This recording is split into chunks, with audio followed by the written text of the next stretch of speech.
Look at that stovetop, that cabinet above your oven, that greasy pan you've been soaking for 2 days. You've tried every spray, every wipe, every so-called miracle cleaner from the store. You spent $5, $10, maybe $15 on a bottle that still left half the grease behind. And here's the thing nobody tells you. The answer has been sitting in your kitchen the whole time.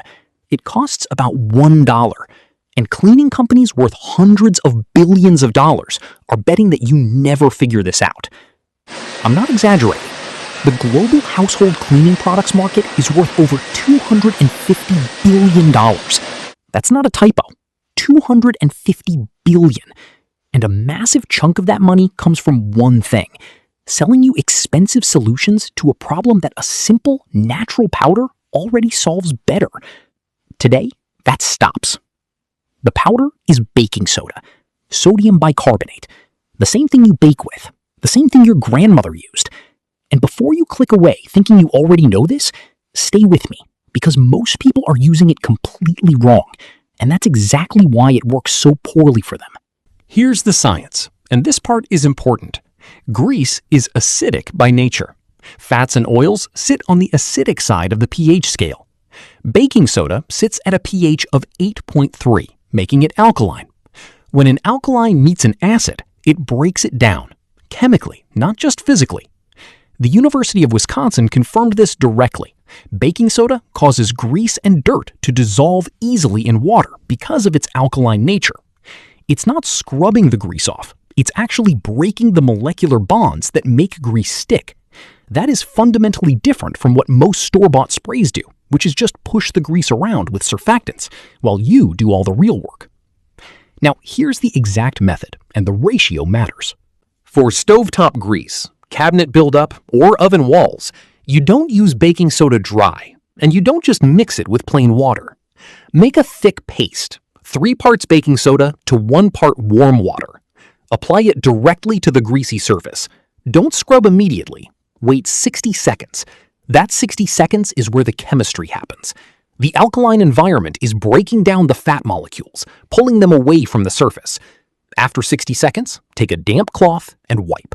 The grease comes off with almost no pressure.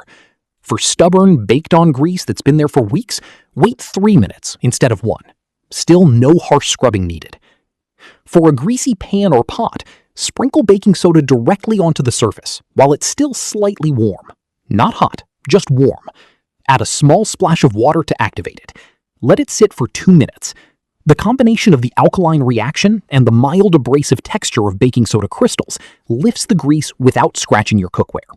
Wipe clean.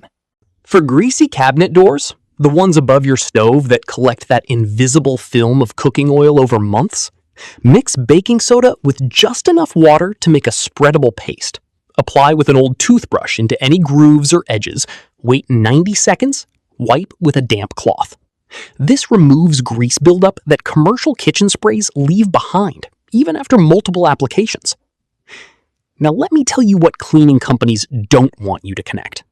The surface cleaner segment alone, the sprays and wipes people use every day for exactly this kind of mess, controls 42% of the entire household cleaners market. Kitchen cleaners, specifically, make up nearly 39% of total sales. These companies have built a $250 billion empire on the idea that you need a specialized, proprietary formula for every surface and every type of mess. A formula that runs out, that you have to repurchase, that you become dependent on. A $1 box of baking soda that lasts months? That is their worst nightmare.